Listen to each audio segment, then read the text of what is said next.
Sensei! A wild Sensei appeared! This is madness! Insanity! Am I an NFT?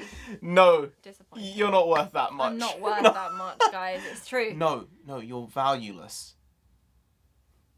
See, could have said invaluable there. Invaluable. Valuable. He went for the opposite of both, which is valueless. You have too much value, it's uncomprehendable. But I'm glad you're back, though. It's been a while. I'm been a also minute. glad I'm back.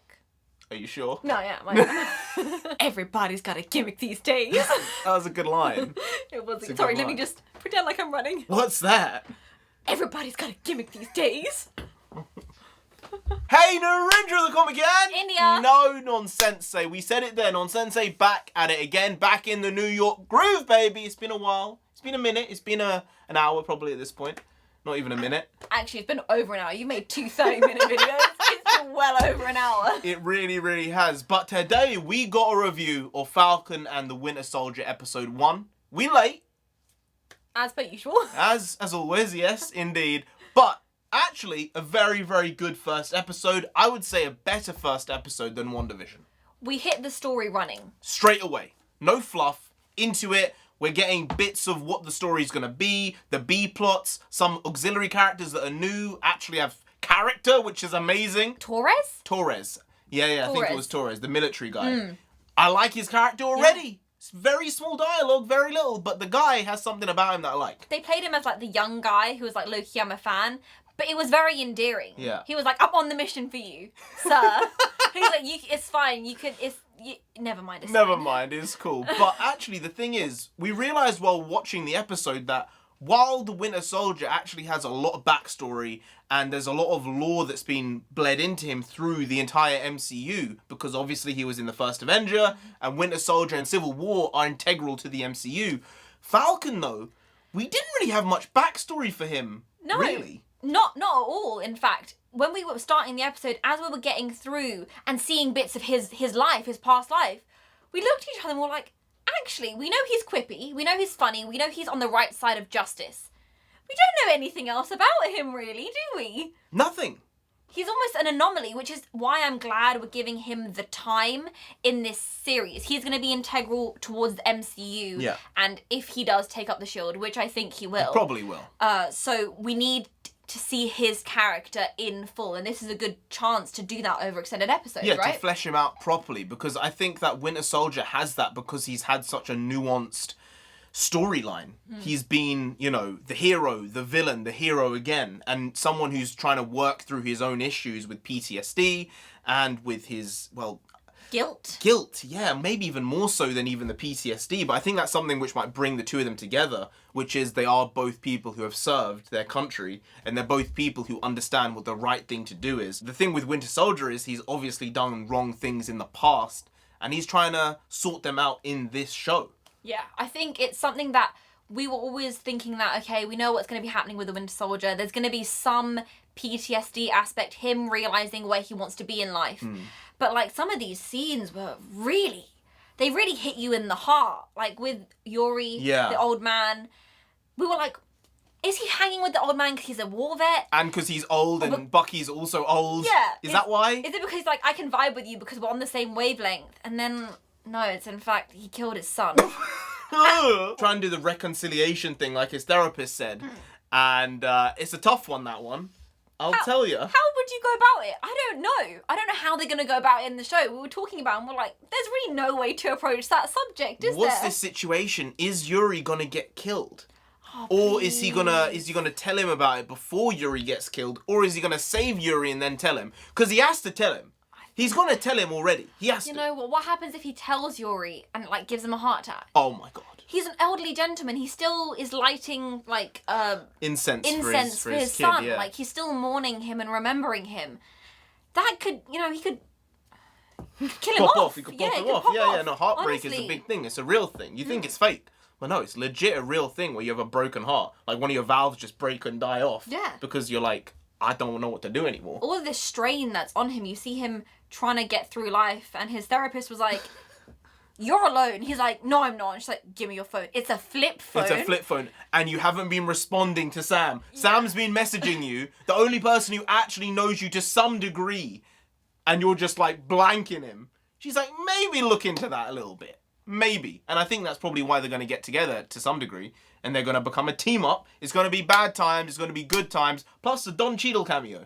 Yes. It wasn't even a cameo. Proper scene. Good stuff. I liked it. When we saw him, we were like, this is appropriate. War Machine. I see War Machine representing, coming through and being there. I do not agree with...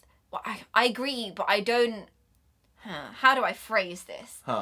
I agree with why Sam feels like he doesn't deserve the shield. Yeah. But seeing what happened towards the end of this episode, he deserves the shield. I think he had some regret, honestly, come the end of the episode that he didn't keep it. Because prior to that, it was, this doesn't feel like mine, it's not mine, and those are valid feelings to have. But, like, it was passed on to you. I guess the idea is nepotism maybe is not a good thing. Even though he was basically handpicked. He was like, you are the guy who I see from Steve Rogers' point of view being able to handle this mantle. I don't see that to some degree because he isn't a super soldier. Like, physically. It doesn't help it. While he does have something Steve Rogers doesn't, he can fly. So, like, it's a trade-off maybe, the super strength for flight. So, you know. I feel like maybe for him it's not that... He felt like he might... break under the pressure of the mantle, perhaps. This is a very big Well, it wasn't his mantle, he's saying. And he's saying it shouldn't be for me to try and step in and be the new you because you're you and no one else is ever going to be you. And I'm me. And and that's I'm Falcon, baby. Yeah. And he's chill with being Falcon, it seems. He doesn't want to... Maybe it's the extra layer of pressure. You know, it's the mantle, it's the pressure, and he's saying, I'm good where I am, and I'm not you. So you do you, I'm going to do me. But at the end of the season, it seems like he's going to be like, but I'm going to do you and me. That sounds a bit nutty. That sounds a bit nutty. That did sound a bit nutty. That did. Not what I meant. Not what I meant there. But yeah, to start with, there were some good elements to the show. Some good through lines. The people who are obviously bad in the show are called the Flag Smashers. Flag Smashers. Yes. They want no borders. Crazy. That seems like a really, really dumb idea. The world would go to shit very quickly. Unless there's an alien invasion, which they have had there, to be fair. That's true. This type of borderless world doesn't work. No. It's just impossible. No, not without zombies or aliens, really. There has to be some external threat which makes you think, nah, the world needs to come together. But these guys are going about it completely the wrong way. Like, the definite wrong way. And they believed that the world was better when the blip happened and the population got cut in half. So they kind of agreed with Thanos in that way. So if you're agreeing with Thanos and you're the, what was deemed as an eco-terrorist, as Thanos was called back in the day, people were saying, well, he's technically an eco-terrorist, isn't he? Yeah. He's like, I want to do this for the betterment of the universe. Yeah, then these guys are definitely villains. But also, I don't really understand. Okay, you say you don't want borders. Why are you breaking into a bank? Because it's the standard, right? The bank is evil because they took the money and they hold money and they have a lot of wealth and that type of stuff. I was thinking they would just want to steal the money to, like, create their own borderless society. I don't think they stole the money for that. I think they stole the money because they wanted the money. Because they're going to use the money to, like, get people, to buy equipment, to do that type of stuff, probably. But yeah, I mean, for villain-wise, most people would agree that some bad shit, masked people wearing black, just being like, we're going to travel in the night and do bad shit. Yeah. Sounds bad. There was that person who was almost super. Torres went up against him, right? He pulled his gun and he was like, I'm sorry, I don't know the laws here, but I'm going to have to put you under arrest, right? And he got decked. Yeah, we thought he broke his back. Yeah. It was a bad crack. Oh, that crack was really bad. Plus, he had a super jump, the guy who seemingly had some type of power. So maybe he's enhanced. Maybe he's a bit of a super soldier or she's a bit of a super soldier person. But from the trailers, it seems like these guys have certain amounts of powers.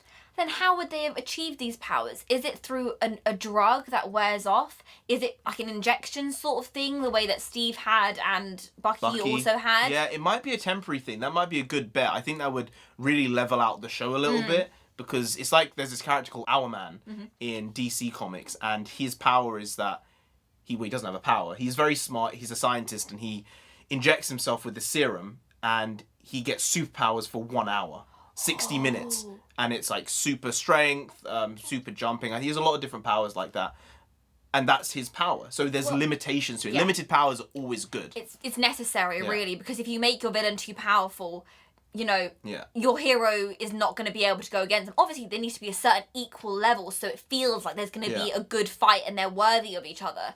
But I feel like a drug might be the way they're going with this. I think so. I mean, Steve was technically drugged as well. I mean, what about this new Captain America?